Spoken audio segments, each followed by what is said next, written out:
Industrial action by Liat pilots disrupts regional travel. Our top story in Caribbean Newsline for Friday, November 10. From the CMC News Center in Bridgetown, I'm Ricardo Roberts. Good evening. Thanks for joining us. Regional airline Liat was forced to apologize to customers on Friday after its services were disrupted by industrial action taken by members of the Leeward Islands Airline Pilots Association, LIALPA. The carrier's chief executive officer, that's Julie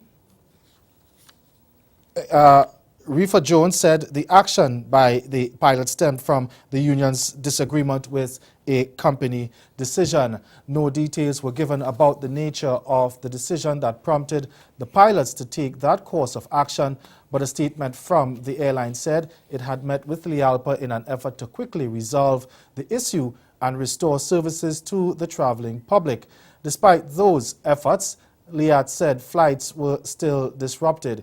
It was unclear which flights and how many passengers were affected by the industrial action. The disruptions came on the same day that the Antigua-based carrier announced that from next week it would increase scheduled commercial flights into the territories affected by Hurricanes Irma and Maria in September. Liat said that from November 16, it would increase its flights into Dominica, St. Martin, and Tortola. Interim Chief Commercial Officer Audra Walker said that demand was improving and the airline had been working closely with the relevant authorities to rebuild capacity to pre-hurricane levels. A cabinet reshuffle in St. Vincent and the Grenadines has seen Camilo Gonzalez, the son of Prime Minister Ralph Gonzalez, being named the new Minister of Finance. He takes over responsibility for the portfolio his 71-year-old father had since the Unity Labour Party first came into power back in 2001. And he could present his first budget between next month and January next year. Prime Minister Gonzalez will remain Minister of National Security, Air and Seaport Development, Immigration and Legal Affairs. But the younger Gonzalez, who retains the portfolios of Economic Planning and Sustainable Development, will however shed ministerial responsibility for Industry, Information, Labour, Postal Service and the Bureau of Standards.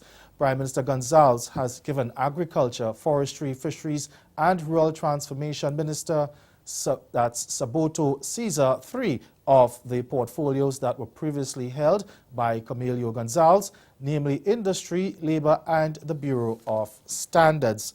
Gonzalez and Caesar are seen as the two front-runners to head the ULP. St. Clair Jimmy Prince will take up ministerial responsibilities for information, an extension of his former role as Director of the Agency for Public Information. As Minister of Information, Prince will also be responsible for the National Broadcasting Corporation, another state-owned media outlet. The new assignments is in addition to his current portfolios of Education, Reconciliation and Ecclesiastical Affairs. Responsibility for the Postal Service will go to Senator Julian Francis, who is Minister of Transport, Works, Urban Development and Local Government. A former police commissioner in St. Lucia has charged that interference by politicians in the operations of police forces in the region is a challenge that law enforcers may have to confront. Vernon Francois expressed that view as he addressed the intersessional meeting of the Caribbean Federation of Police Welfare Associations, which ended on Thursday. He says some level of political involvement with the police is acceptable because politicians are invariably answerable to the electorate. But the problem begins when that involvement becomes interference in issues such as who the commissioner should promote and who he should transfer. Francois suggested that a clear definition and understanding of rules would overcome that challenge. He says the minister must understand that his role is to provide policy direction, while the role of the commissioner is to operationalize the policy. The former top cop expressed the view that open and frank lines of communication may also go a long way in dealing with role conflict. Now, also speaking at the Caribbean Federation of Police Welfare Associations meeting, St. Lucia's National Security Minister Herman Guild Francis warned that corrupt police officers are hurting the efforts of law enforcement in the Caribbean. And he has urged good cops to help police commissioners weed out undesirables in the ranks. Francis said that in getting rid of the cops, police forces would become better. The public would have more confidence in the police, and when conditions and salaries are negotiated, law enforcers would get what they desire within reason. Francis specifically urged police welfare associations to work in tandem with the hierarchy of the police force, stressing that they should not only be looking to better salaries and conditions of work for members. We get more in this HCS News Force report. In highlighting the importance of welfare associations in ensuring that members reap maximum benefits, the National Security Minister expressed the need for governments to work in tandem with said associations to make a better police force. However, Senator Herman Guild Francis also noted that police welfare associations should not only seek benefits for members as is expected of a trade union. He stresses that their role is also to assist their respective commissioners in throwing out the bad eggs from the police force. There are times that you're going to ask for increases in salary and so on. But as a government, we're going to ask you, how successful are you in the functions in the police force? And it's not only looking for salaries and conditions of work, but in helping the Commissioner of Police to get rid of undesirables within the police force. This is one of the things that is really killing the Caribbean, the idea of corrupt police officers. We know them. You in the police force, you know them. And it's for you to assist the Commissioner of Police in getting rid of these persons. Because at the end of the day, it makes your organization a bad organization. And you are going to be hit together with those bad elements in your police force. The National Security Minister adds that once this is achieved, the possibilities for benefits are endless. If you do that, you are going to have a much better police force. The public is going to have confidence in you. And then when you come to negotiate with government, you will get whatever you desire within reason. So I want to encourage you to make sure that as a welfare association, you work in tandem with the hierarchy of your police force. Senator Francis spent over 3 decades with the Royal St. Lucia Police Force, attaining the rank of Deputy Police Commissioner before retiring in 2008. He has also served as president of the local Police Welfare Association. Jamaica's Director of Elections, Orrit Fisher, will remain on the job until a court decides on his challenge to a move to kick him out of the position. Now, he has been granted leave to seek judicial review of the pending termination. On October 30, a day before his 1-year contract expired, Fisher went to the Supreme Court seeking an injunction preventing the Electoral Commission of Jamaica from replacing him. He contended that his contract should actually have been for 7 years as stipulated by the law. The next day, attorneys representing the respondents, Governor General Sir Patrick Allen and the Electoral Commission, they gave an undertaking that the post would not be filled for a month. On Thursday, Fisher's lawyer, Hugh Wildman, said Supreme Court Judge Justice David Batts gave his client the green light to take the matter before the Judicial Review Court. Justice Batts agreed with us that we have raised important points of law in relation to the appointment and removal of the Director of Elections, and so he granted us leave, and so the matter will be heard on the 24th of January. And they've also agreed that Mr. Fisher will remain on the job until that application is heard on the 24th of January. In the Bahamas, a special commission has been established to find out why nurses are leaving the country to work abroad and what can be done to keep them at home. While there are about 3,500 nurses currently in the system, Health Minister Dr. Dwayne Sands says hundreds more are needed. Kelsha Adderley of ZNS Network News has more. Health Minister Dr. Dwayne Sands says it's time to stop the bleeding on a long-term issue. We need to recruit in order to make up the differences, as well as fulfill long unmet needs and expand services. At least 600 nurses. 600 nurses. When you look at the University of the Bahamas and our ability to train nurses, and bear in mind that the minimum requirement is a bachelor's degree. For years, expat nurses have filled the void, but the inability to retain existing Bahamian nurses has meant the numbers haven't leveled off. Now a panel of senior nurses will weigh all the problems as they look to, before year's end, assess the root causes. I think we need to be able to understand why a young or not so young person would pack up their Georgie bundle and go across borders. Is it simply a matter of looking for opportunity? Is it because we don't value them enough? Is it because nurses don't make a working wage in the Bahamas? Is it because they feel threatened in the workplace? Already, Dr. Sands is brainstorming about how to counter comparatively lesser salaries with other concessions. We say to nurses, look, let's perhaps give you some assistance on a home mortgage. Let us perhaps allow you to bring in automobiles duty-free. Let us improve your conditions of service by assisting you with your further training and continuing nursing education. All of these things are potential options. Still to come in Caribbean Newsline, CARICOM and Cuba sign a new trade agreement. That story and more after the break. Stay with us. Welcome to the gem of the Caribbean, Antigua and Barbuda. A warm welcome awaits you at our state-of-the-art VC Bird International Airport. I must say that Antigua is in wonderful shape. 5 minutes off the boat and we're already in paradise. Antigua was not that damaged by the storm as much as Barbuda was. The hotels are still open, the beaches are still clean, and the people are still friendly. With Antigua, it's the people that really await you. Hurricane Irma may have hit a little bit, but you can't even tell that it was ever here. The beach is wonderful. I'm having a great time. Everything is just as we remember. No storm damage. We're here and we're open. And we're better than ever.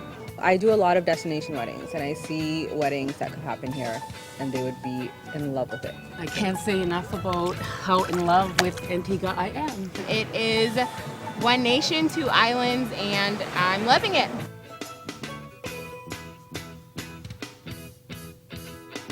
Barbados, it's gonna be lit. FAS 7-Star, Hennessy, and Yellow present Hennessy Artistry, featuring international superstar Beres Hammond, Sizzler, Dry cry, evening tears, Movado,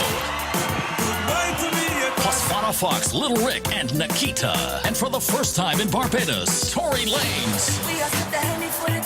Hosted by Vane and Peter Coppin, the Hennessy experience of a lifetime. everyone falls in love sometimes. Hennessy Artistry, December 2nd, Kensington Oval.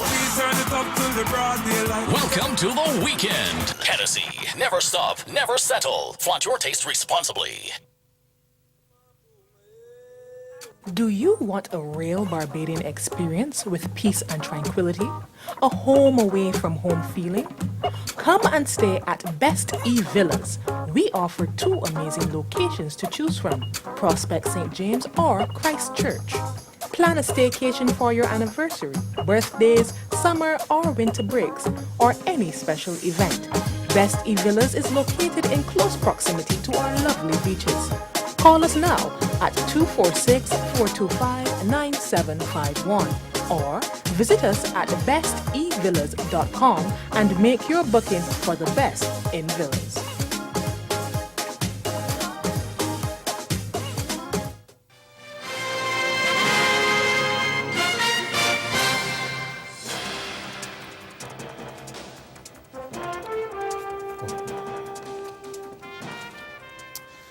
CARICOM and Cuba have signed a trade agreement aimed at improving trade relations between Havana and the 15-member regional grouping.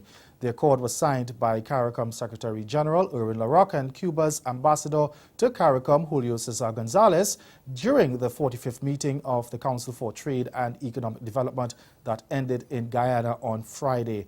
The agreement offers expanded preferential market access, notably duty-free access offered by Cuba to CARICOM countries on a list of approximately 326 items. Products included in the CARICOM duty-free offer to Cuba are fish, pharmaceutical products, fertilizers, articles of iron and steel, electrical machinery and equipment, and parts thereof. This is the second trade agreement between the parties. The first was signed back in 2000. Now, according to the CARICOM Secretariat, this latest protocol is a further demonstration of the commitment of both sides in advancing the trade and economic relationship that was established many years ago, providing possibilities for investment. Billionaire Sir Richard Branson has held talks with the International Monetary Fund, the IMF, on behalf of the hurricane-battered British Virgin Islands. The Virgin boss, who owns 2 of the outer islands in the British Overseas Territory, made the disclosure on Wednesday in a letter to the BVI Chamber of Commerce and Hotel Association. He also said that over the last month he has been in discussion with other stakeholders as well, as including the Governor Premier, Caribbean heads of state, and representatives from Inter-American Development Bank and the World Bank. Now, Sir Richard said some fantastic ideas came out of those talks, but gave no details. Following the passage of Hurricane Irma on September 6th, he has been working to coordinate relief efforts for the BVI and other Caribbean countries that felt the wrath of hurricanes during this hurricane season. Health ministers from the Organization of Eastern Caribbean States, the OECS, are meeting in Martinique to examine ways to share scarce resources while improving access to health services for people of the sub-regional grouping. OECS Director General Didacus Jules told the gathering at the opening on Friday that the post-Hurricane Maria era has given rise to the need for deeper sub-regional integration in the health sector, adding that discussion will be centered on financial savings in the sector. We are meeting here in Martinique at this critical time, and Martinique has been deliberately chosen for this meeting because your health system is the most sophisticated in the OECS, and there are many lessons to be learned from your best practices. Our geographic proximity is both a common vulnerability, but it also enables us to respond with neighborly urgency. We need to think of the OECS as an interconnected health network and space that is making cost-effective use of facilities. Now, some of the topics down for discussion at the two-day meeting include the financial savings in the health sector, the evaluation of member states' response to non-chronic communicable diseases, and health human resource sharing in the Eastern Caribbean. Last year, the OECS Commission spent an estimated 25 million EC dollars through the OECS Pharmaceutical Service acquiring medical products. The Commission said that as a result of the bulk purchase, it was able to save $5 million for the island of Antigua and Barbuda, Dominica, Grenada, St. Lucia, St. Vincent and the Grenadines, St. Kitts Nevis, Anguilla, Montserrat, and the British Virgin Islands. And ahead in Newsline Sport, the Antigua and Barbuda government and Cricket West Indies moved to buy the cricket ground previously owned by jailed billionaire Alan Stanford. Stay with us, sport is next. In a place where legends start, the beach is just the beginning. So live a little for the exhilaration and the color of every moment, where time is and life is a spirited event. Immerse yourself in the culture, the music, the people, the island. Love Antigua and Barbuda. Embrace an experience that leaves you breathless, from cricket to sailing week to carnival and more. Antigua and Barbuda, the beach is just the beginning.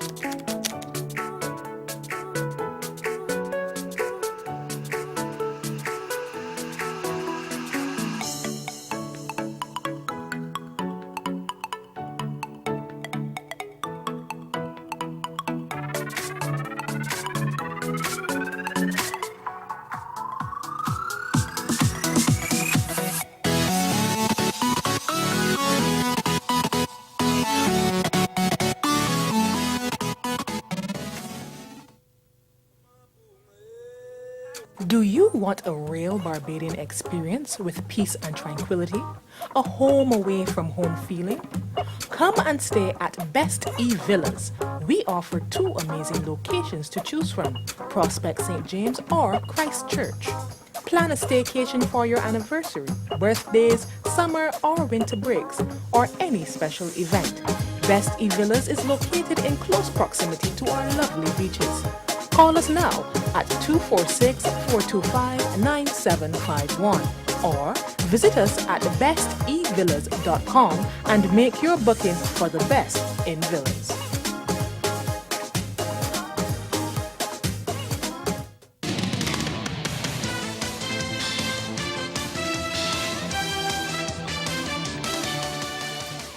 The Antigua government and Cricket West Indies are moving to purchase the ground that was once owned by jailed billionaire Alan Stanford. Prime Minister Gaston Browne said in Parliament on Thursday that the Stanford Cricket Ground, also known as the Sticky Wicket Stadium, will be purchased for just over $7 million. He revealed that the cost would be split between his government and Cricket West Indies, and Cricket West Indies will get 60% ownership while the government will get the remaining 40%. Browne says the payment will be made in tranches. Government of Antigua and Barbuda at the signing of the sale agreement will pay $750,000 United States dollars. 6 months after signing, another $750,000 US dollars. 1 year after signing, $750,000 US dollars, and 18 months after signing, $750,000 United States dollars. WICB at the signing of the sale agreement will pay $750,000 US dollars. 6 months after signing, $1 million US dollars. 1 year after signing, $1 million US dollars. 18 months after signing, $1 million US dollars, and 2 years after signing, $750,000 US dollars. Browne defended his government's decision to acquire the facility. It has helped us to literally bring into economic circulation an asset that has been lying idle for many years. So barring a brief period when the Barracuda was actually operating the facility from since 2009, almost 8 years, Sticky Wicket has been literally lying idle. And you'd recognize too that the asset is actually deteriorating on an annual basis. And as the asset deteriorates, the amounts that are due to the government also reduces. So it was a win-win situation for. Prime Minister Browne also explained why it was important for the CWI to have controlling interest in the facility. There's some people who felt that perhaps the government should have owned 100% of it. Problem is we cannot make a success of it like the West Indies Board could or can. So it made sense to have a private sector enterprise that could ensure the viability of that facility, and clearly the West Indies Cricket Board certainly has that capacity. So in essence, we are also investing in regional cricket by virtue of this investment.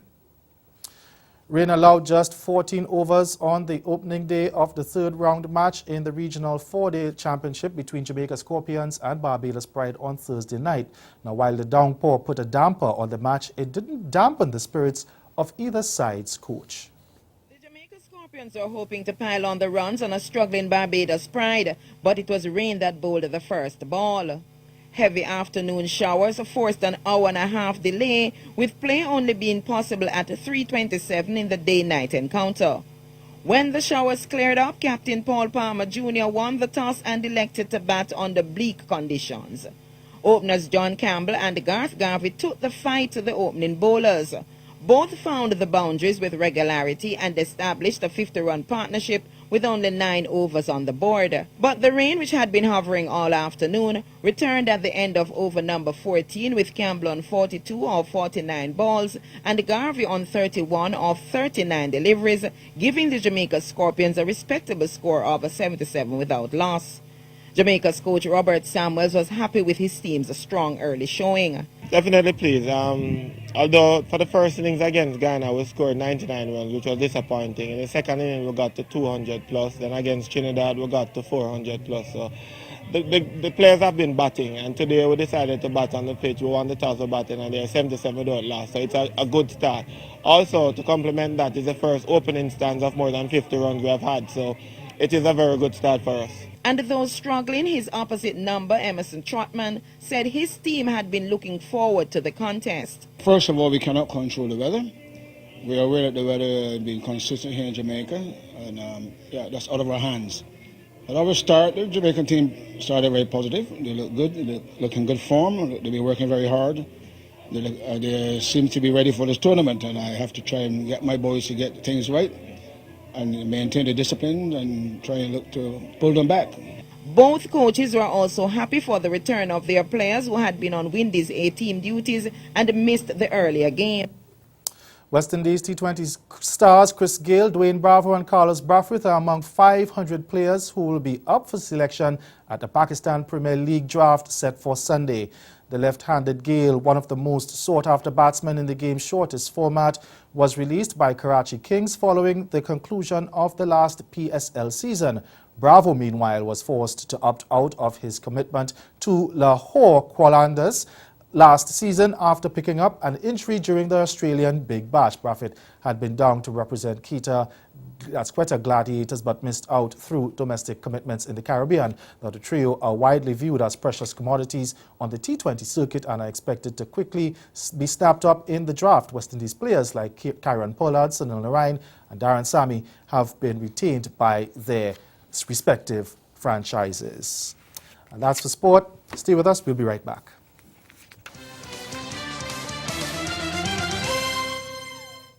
Tobago is known for the beauty of its beaches and landscape, as well as its warm and friendly people. These two features are major assets in attracting visitors to the island and ensuring they keep them coming back for more unique experiences. This is the view of Louis Lewis, the new CEO of the Tobago Tourism Agency. Mr. Lewis previously served as Director of Tourism in St. Lucia for 9 years.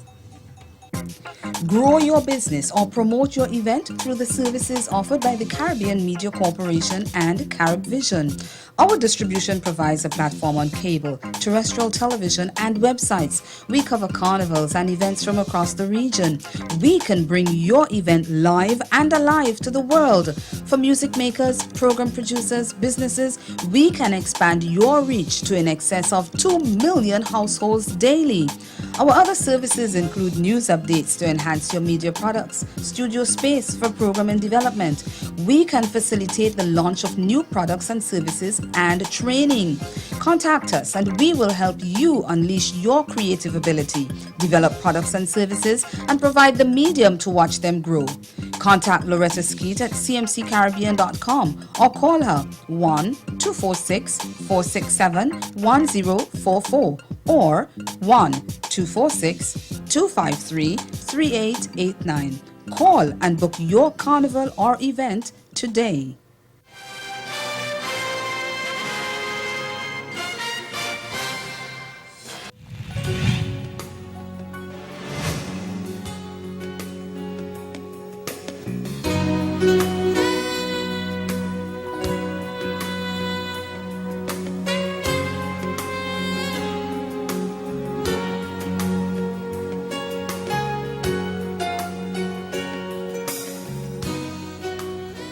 Again, the major developments of this day. Industrial action by Liat pilots disrupts regional travel. And in sport, the Antigua and Barbuda government and Cricket West Indies move to buy the cricket ground previously owned by jailed billionaire Alan Stanford. That's Caribbean Newsline. For news and sports round the clock, log on to CarnaNews.com. We'll be back here again on Monday, but from all of us at CMC News, thank you for watching. Have yourselves a good night.